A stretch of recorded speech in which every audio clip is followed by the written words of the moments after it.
Hello, everybody, and welcome again to Nerd of the Third Power, your one-stop shop for all things nerdy and awesome. I'm your host, Master of Ceremonies, Dr. Gonzo.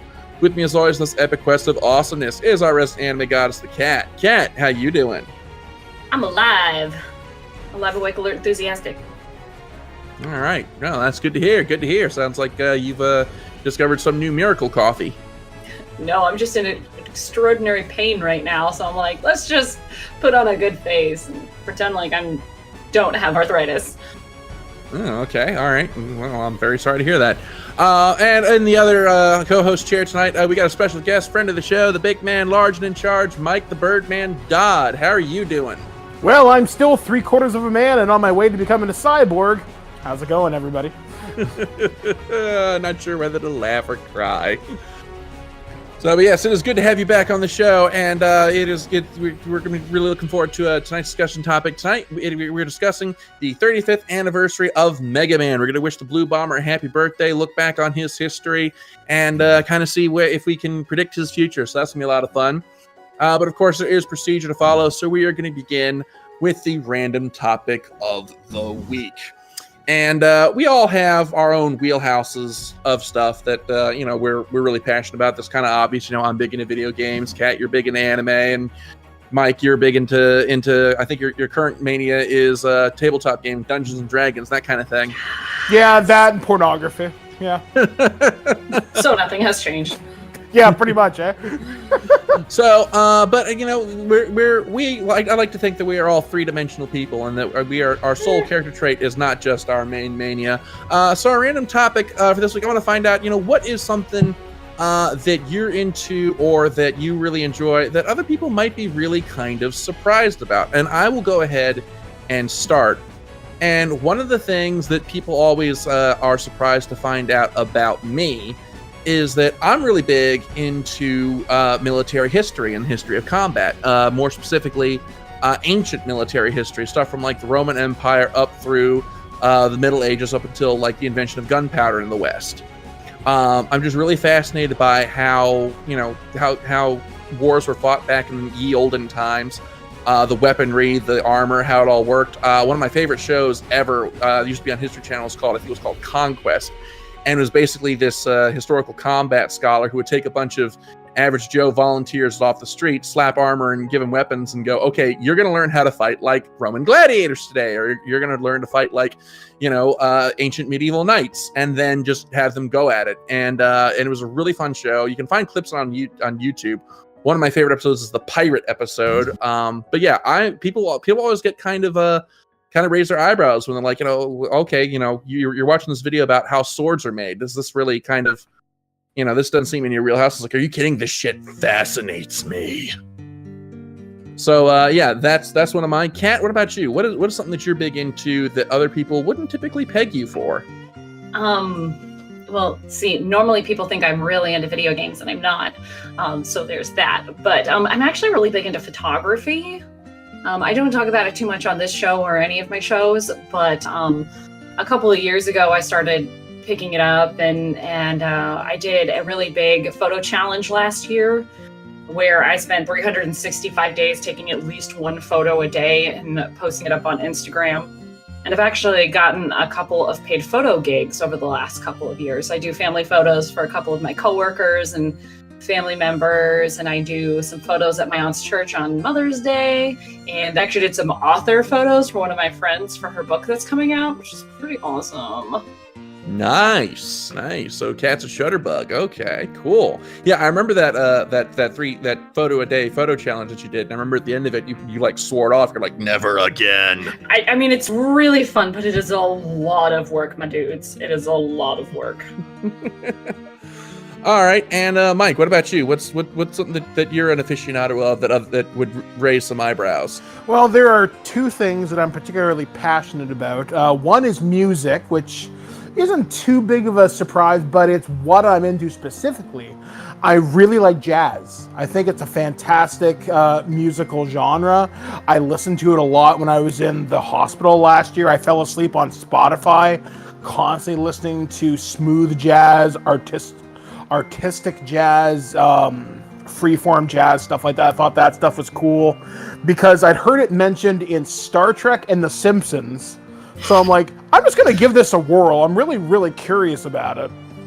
And really, really enjoy what I found. And there's an artist I like. He's not a jazz musician, but he's a musician. He's a Latin musician called Tito Puente. And I really got into his stuff, again, in the hospital, because it's so lively and fun. It's this, I don't even know how to describe it. It's just go look him up on Spotify or Tidal or Apple Music.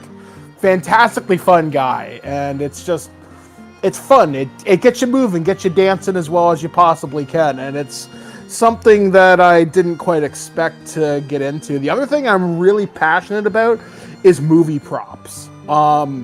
Like, I know the Star Wars movie props inside and out. I can tell you stuff about lightsabers, blasters, how they make all that sort of stuff. Another particular area I'm really into is movie weaponry.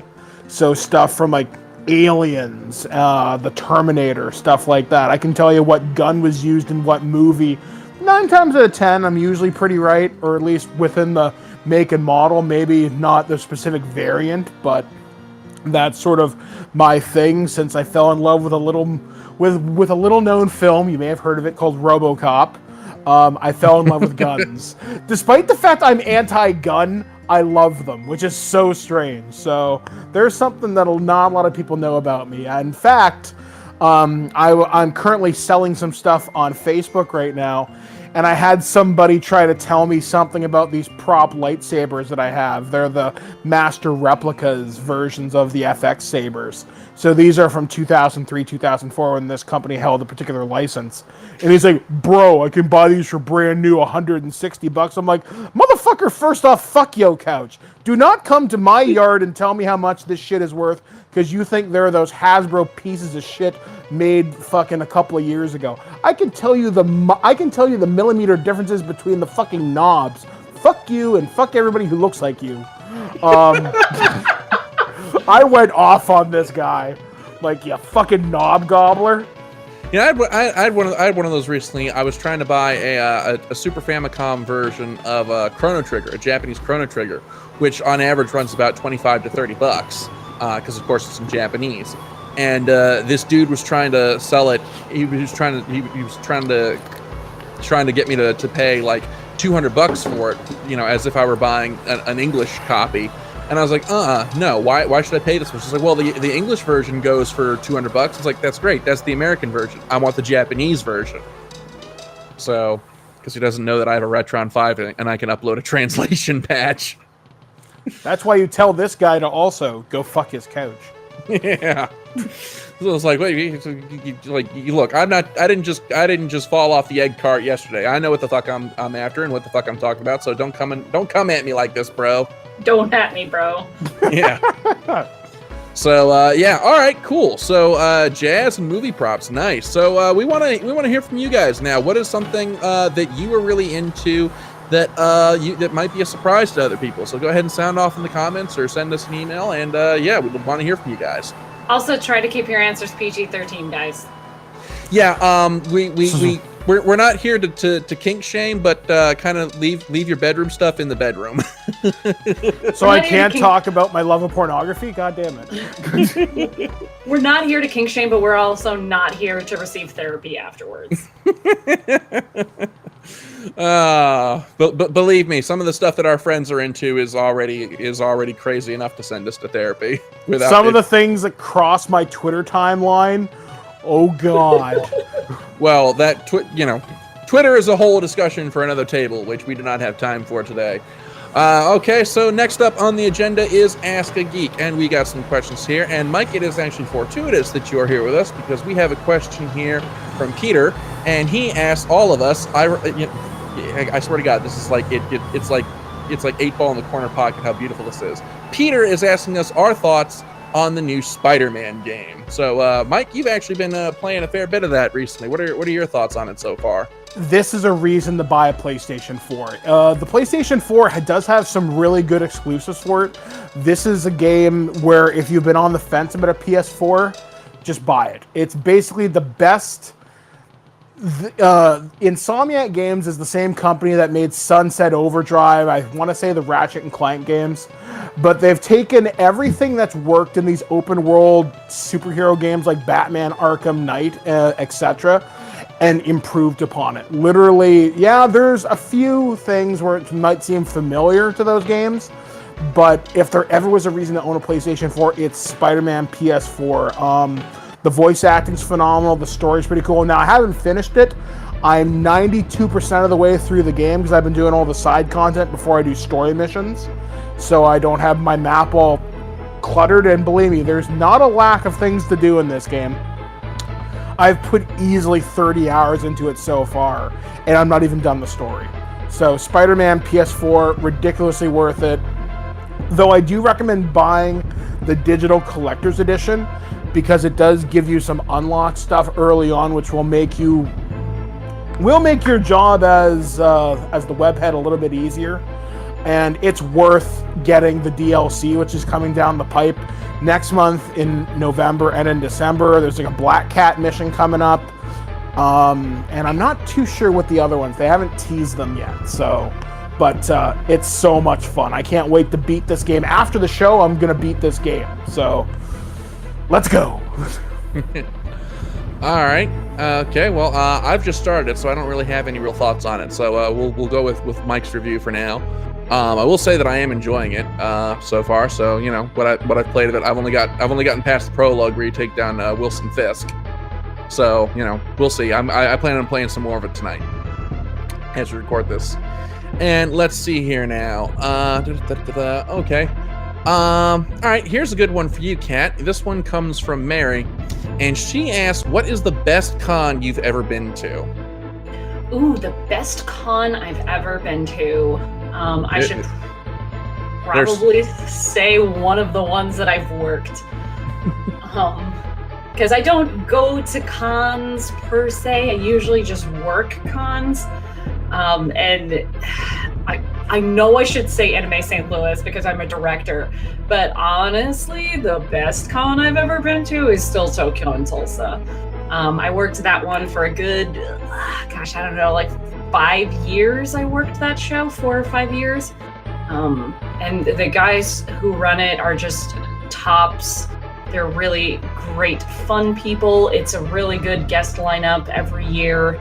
I always have a lot of fun working the show. I have more fun working that show than I have like every other show combined. And I think that's why I like it a little bit more than ASTL, because with ASTL, I'm in charge of a lot of stuff, and that's very stressful. And when I go to Tokyo and Tulsa, I'm still working, but I'm having a lot more fun. But if you're not working it, it's still a really great show to go to. It's actually a good size convention for its age. It's, let's see, probably 10 or 11-year-old convention, but it's like a little bit younger than Anime St. Louis, but a lot bigger because it has a lot less competition, which means that they get a lot of sponsorship. So they get a lot of cool swag. They have a lot of really cool opportunities that other cons that are in like my area, we can't finagle. If you sign up like for the VIP stuff, it's always really worth it. There's a lot of really cool VIP pass stuff, like dinner with guests and like really awesome swag.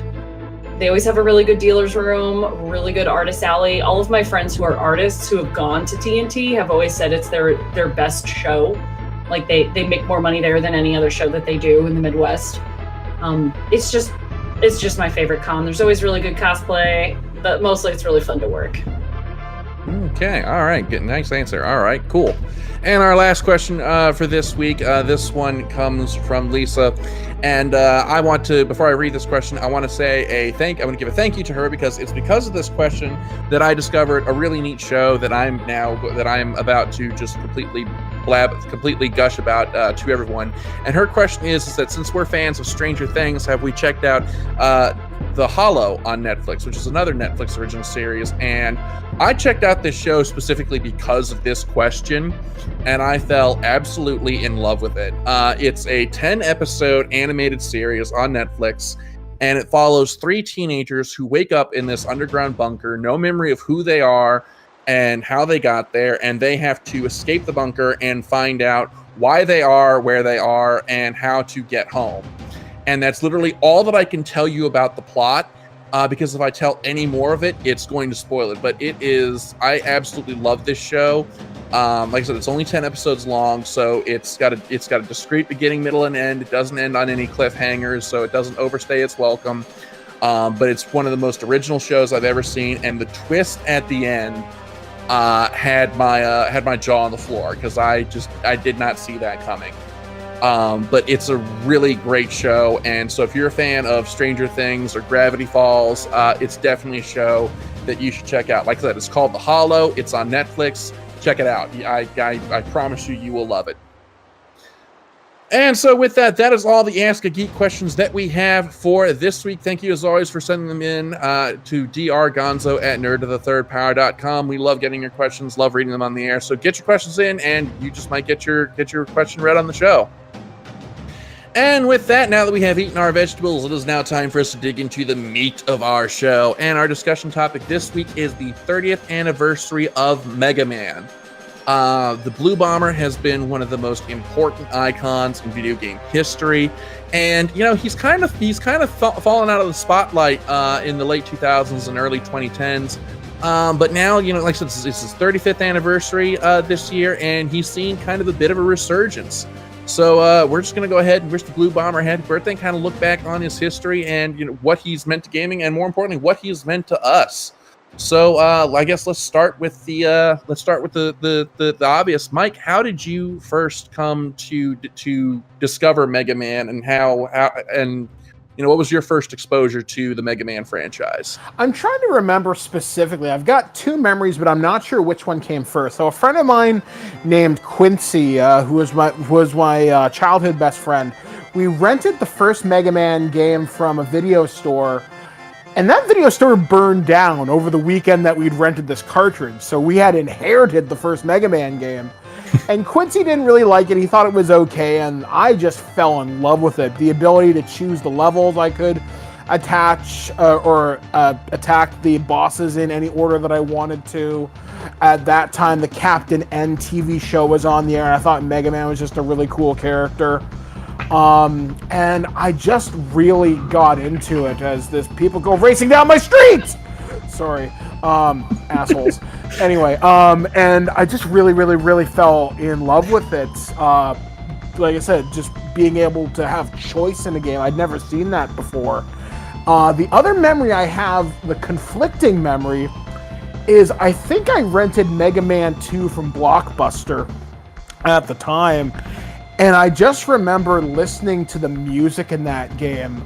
We may have to explain to our younger listeners. Back before Steam, when you could buy games, when you couldn't buy games digitally, we had to go to a store and borrow games, like from a library, but we had to pay for it. So, for those who don't know what Blockbuster is, that's to explain it for all those young bucks out there, because we're just fucking dinosaurs here. Pretty much, and you'd only pay, and you'd pay something like $8 for 3 days, maybe. So this one I was in grade maybe 2, maybe 3 at the time. But I remember the music from Mega Man 2 really, really sticking with me, particularly the Woodman stage and the Metal Man stage really, really, really stuck with me. And I also remember Mega Man 2 being one of the first games I could beat and I could speed run. I had that game down to a science. I could do no-hit runs of Mega Man 2.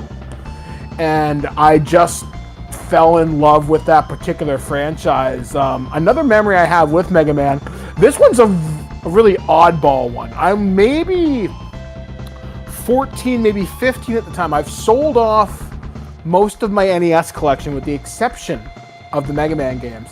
And I go to a pawn shop, and I'm looking for games, and they don't have any. Because at that time, way back in the day, you could buy video games at a pawn shop for 50 cents or less, depending. So at that time, Nintendo was worth absolutely nothing.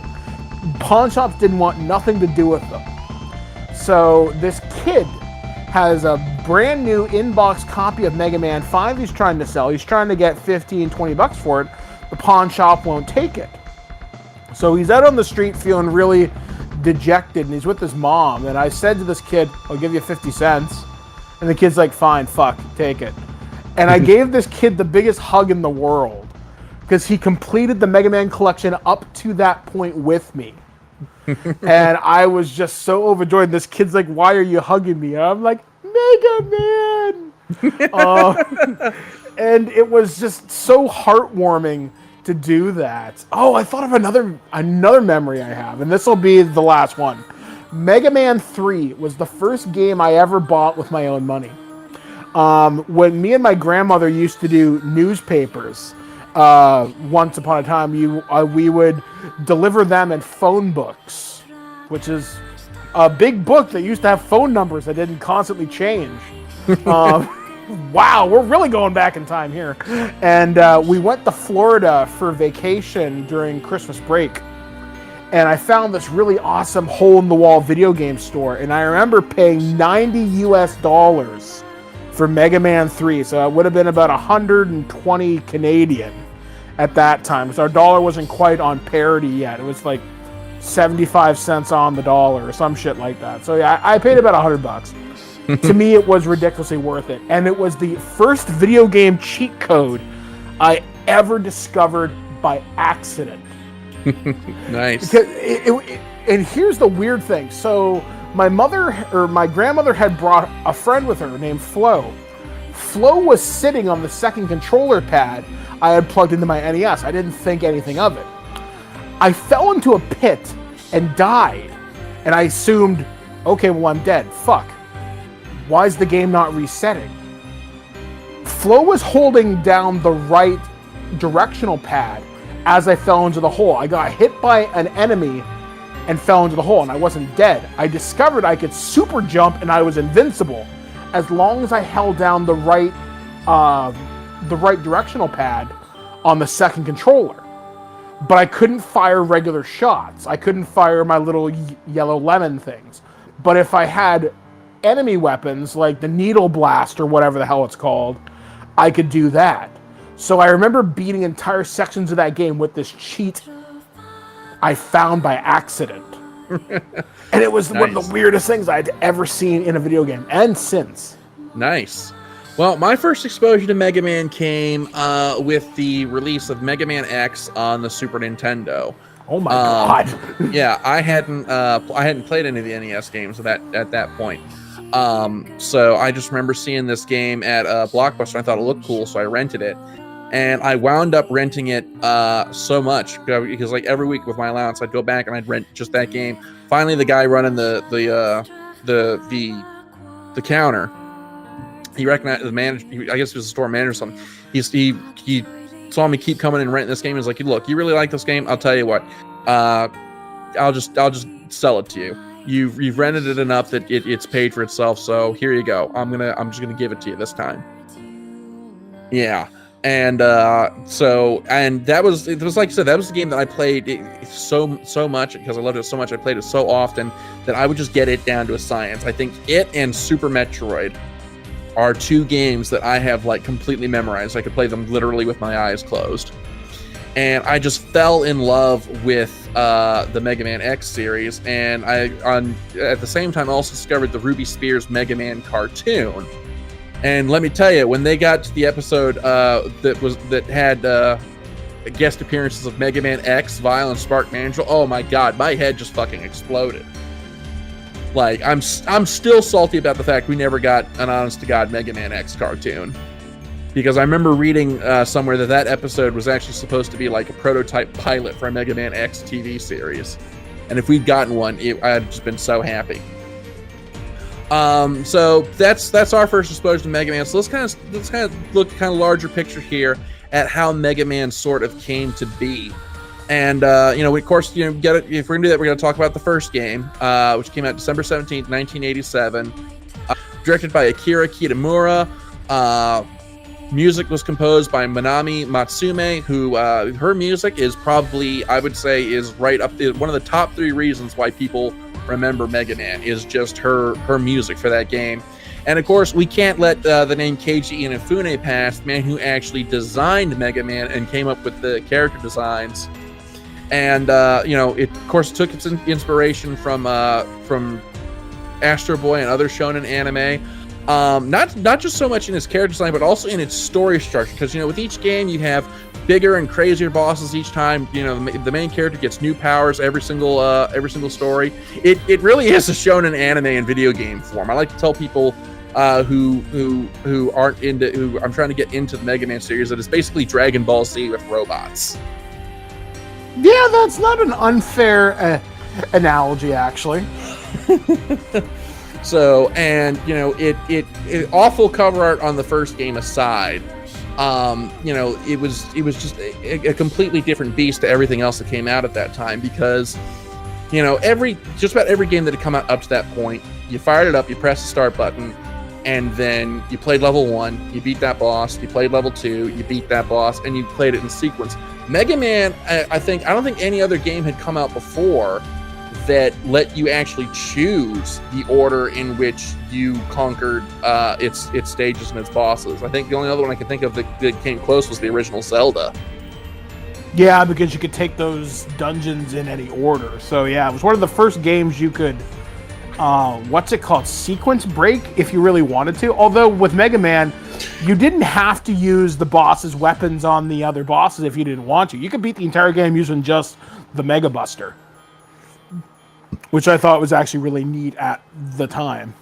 And that was another thing that made the made the Mega Man so revolutionary, was like the idea that, okay, if you killed a boss, you took his weapon. Like I can't think of any other game at the time, and very few since, where that is the case. It was almost like killing your opponent to take his courage. It felt like one of the old barbarians of old. If I eat his heart, I gain his power. I just realized Mega Man is video game Highlander. there can be only one. And it's incredible how simple that formula is, but also how it can morph in different ways. And we'll get to that in a moment. But 6 games on the NES. I think it's one of the only video game franchises to have that many games on one console. And I think it's fair to say that Mega Man was one of the top 3 game franchises back in the day. Like you said, you had his appearance in the Captain N cartoon. You had the Ruby Spears cartoon. You had, can you think of any other game franchise that had 6 titles on one console? I can't. Mario? Actually, no, not even. Well, I guess if you count the spin-offs, and even then, you're really stretching it. Yeah. So Mega Man pretty much dominated the NES, and then the 16-bit days come around, and you have the X series showing up in 1993, and we see again how this simple formula can be twisted upon and expanded with the X series. And one of the things that I kind of noticed in kind of doing my research for this episode is how the franchise sort of reinvents itself with every new incarnation. Just comparing the classic series to the X series. The classic series, you have this kind of cutesy cartoon story. It's like, the hero stops the bad guy and everybody goes off and has, ice cream or something afterwards. But with the X series, with just a few minor tweaks to that formula, you can have what feels almost like a completely different game. Because, just like the classic series, with the X series, you had the 8 bosses that you had to fight, and then you had the final fortress stages, and of course you got the boss's power with everyone you beat. But then it also introduced stuff like the the armor capsules, where every capsule you found, you got an upgrade that gave you some new ability that was independent of the enemy boss weapons.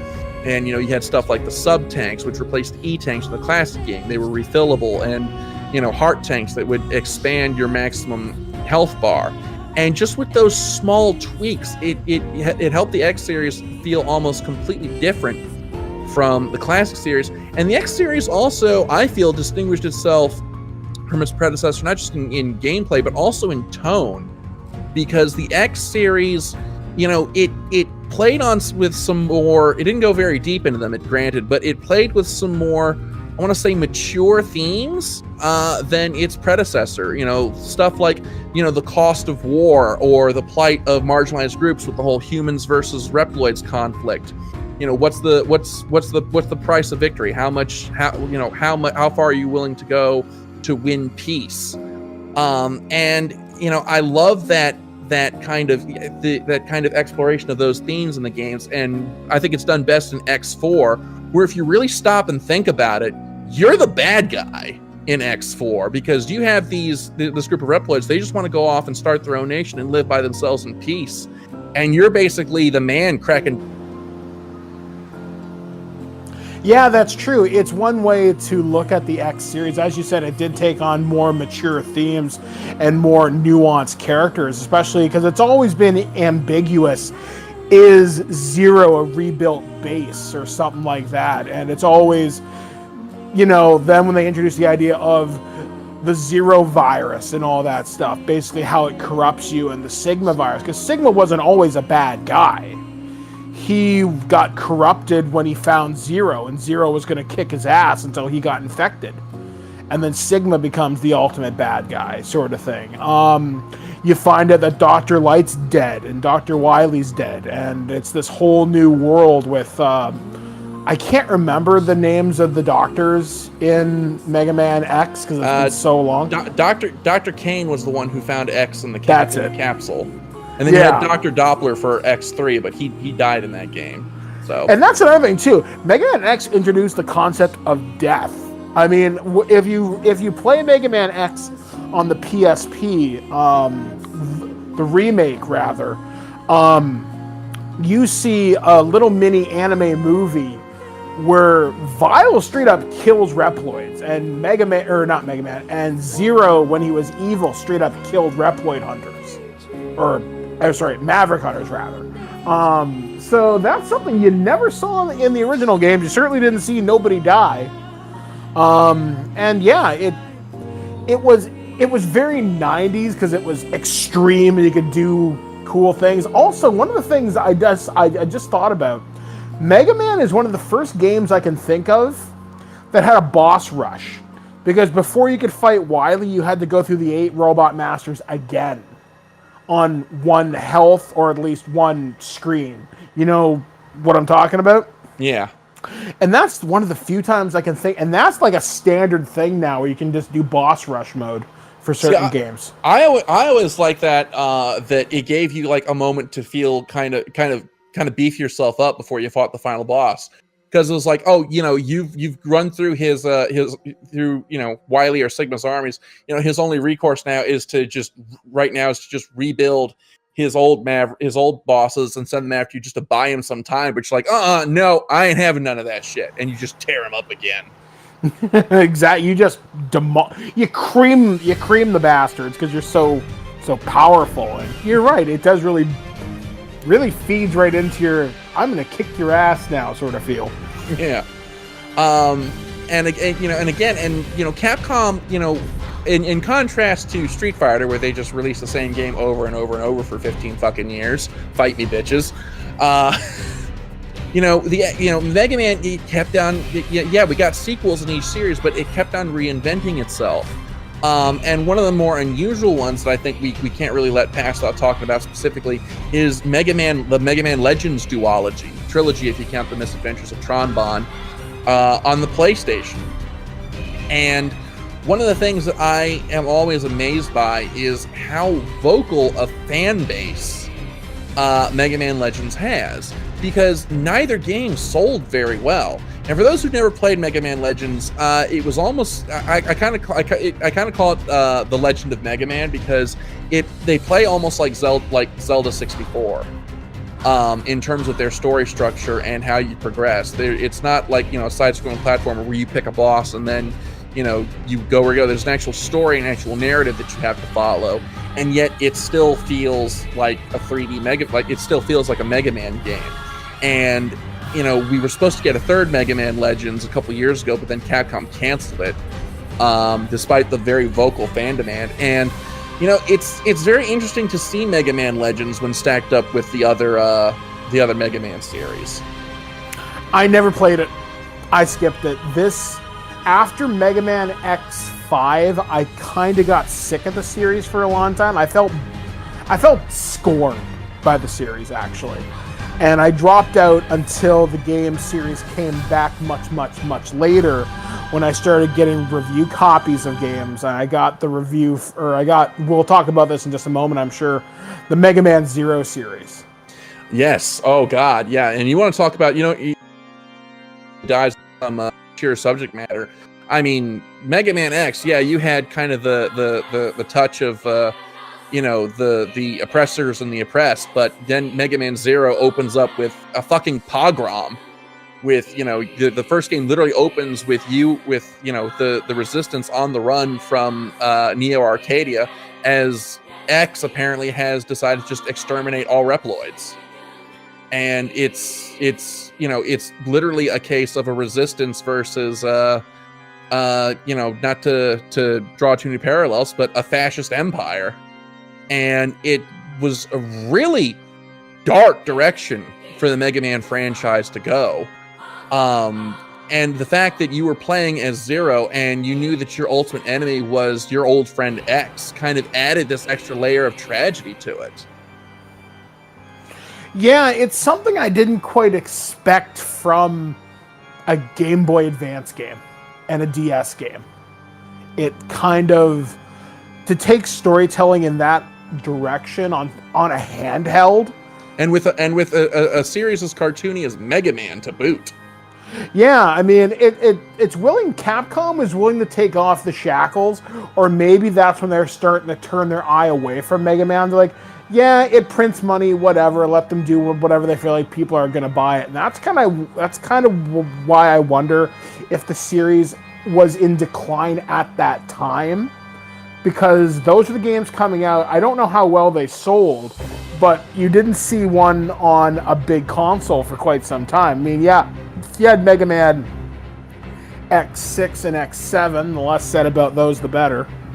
On the PlayStation 2, or I guess to even talk about Mega Man X or Mega Man 8, which was a PlayStation 1 exclusive. Times certainly were changing for the Blue Bomber. Yeah. I remember that the Zero series did very well with fans. It's also notable as the only Mega Man series to get any kind of closure, to have a definitive end, because Mega Man 04 is a pretty definitive ending to that story arc. But of course, around the same time that was coming out, you had the whole Pokemon craze, and Mega Man even kind of remodeled itself in a way to kind of cash in on that with the Mega Man Battle Network series, where instead of the closest thing that I compare it to is actually Kingdom Hearts Chain of Memories, which had a card battle system.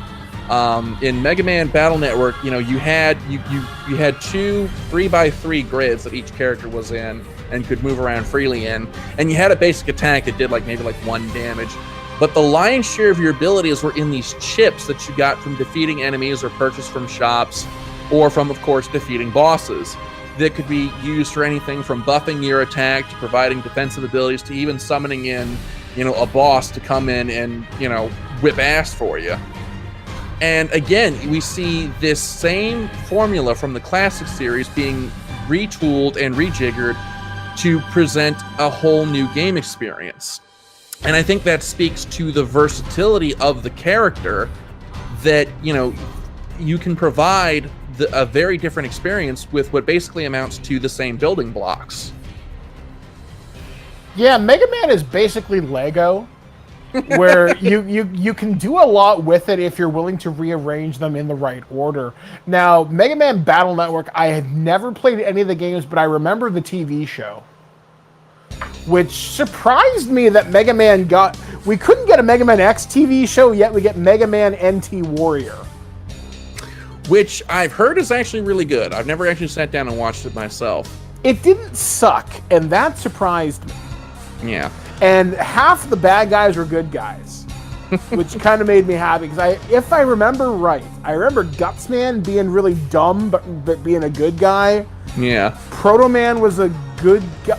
He was an anti-hero, if I remember right. Well, he's typically that anyhow. But yeah, I remember a lot of the classic Mega Man bosses were good guys.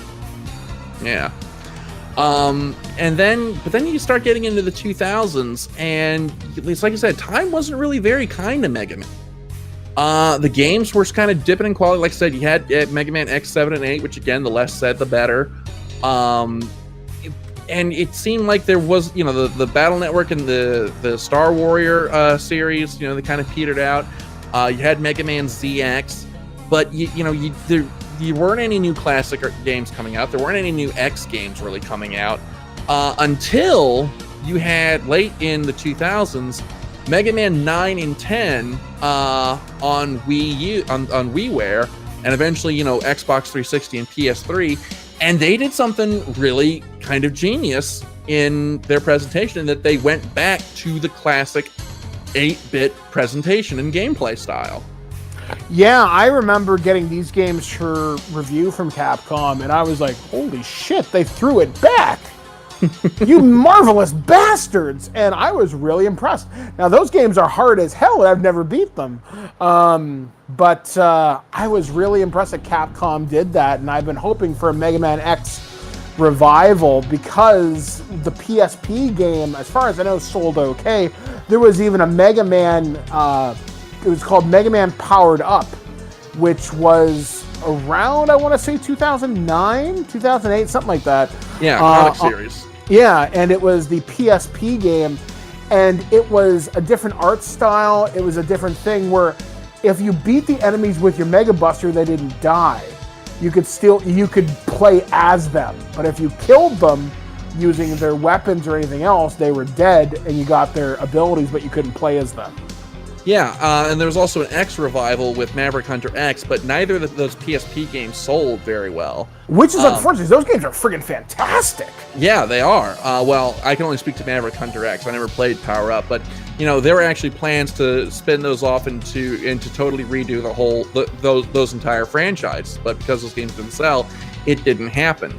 It's because of the hardware they were on, which is unfortunate. And that kind of brings us to now, where in the last month we had the Mega Man Legacy collections come out last year, and then this year we have the X Legacy collections, which have been released, with Mega Man X 1 through 8, and we got prior to that, the only other thing we got was I think on the 30th anniversary of Mega Man, a fan made a Street Fighter X Mega Man fan game, and Capcom just said, all right, well, we're going to be lazy bitches and just throw this out as our anniversary release for Mega Man. This is the bone we're going to throw.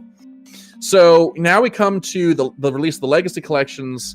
The question we got to ask is Mega Man still relevant to the modern gamer? And I would say that I'd posit that we're kind of seeing a bit of a resurgence in the Blue Bomber, because even prior to the release of the Mega Man collections, we had Mega Man appearing as a playable character in Super Smash Brothers, which, I mean, you don't get into Smash without fan interest. And I remember when it was announced at E3 that year that Mega Man was going to be in Smash Brothers Brawl, just the internet fucking exploding. Yeah, that was when I've always been a Brawl competitive player. When I saw Mega Man, I made it my mission to make him my main, and he is still to this very day. Him, Samus, and Pit are my 3 mains, and if you can beat me as Mega Man, then you are good, because I consider myself quite skilled as Mega Man. He's not top tier, but he's far from bottom. I love what they've done with the character, especially now the resurgence. But to answer your question, is Mega Man relevant to the modern gamer? That depends. You have to phrase that question differently. Is he relevant to new modern gamers? People who didn't grow up with him. People who were born post 2000, I don't know. Because a lot of them have no idea who he is. They're thinking, oh yeah, it's Mega Man. He's an old character from this series. I don't know. I guess the big tell will be how well Mega Man 11 sells on the Switch and the other consoles that it's coming out on.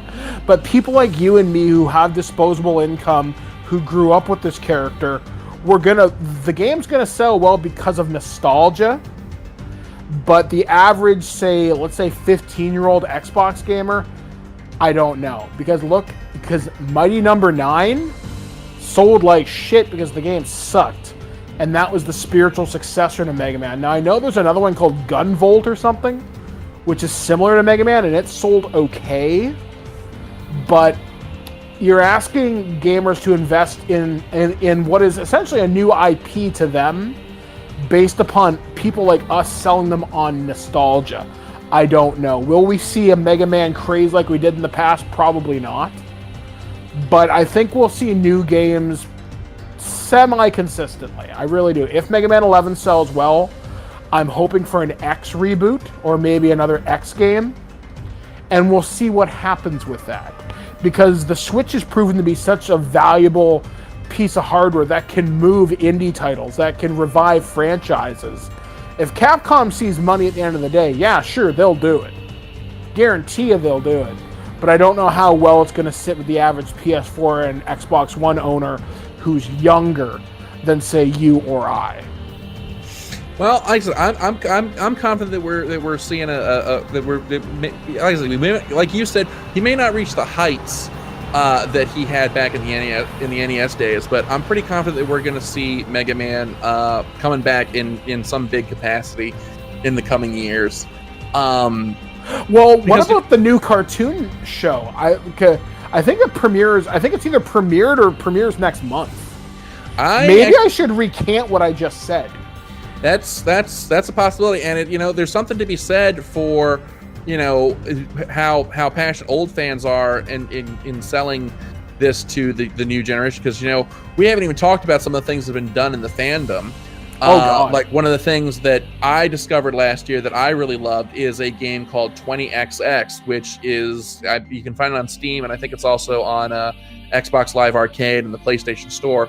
But it's essentially Mega Man X as a roguelike with randomly generated levels that change every time you play the game. And I have absolutely loved this game again because it feels just like a Mega Man X title. And you don't come up with something like that if you don't believe that there's an interest in that sort of game. And I think that people might play something like that and think, oh, well, this, okay, this is a tribute to these other games. Let me go check out those games, which is going to be easier than ever now that the Legacy Collection is out, because let me tell you, none of those Mega Man X games go for cheap.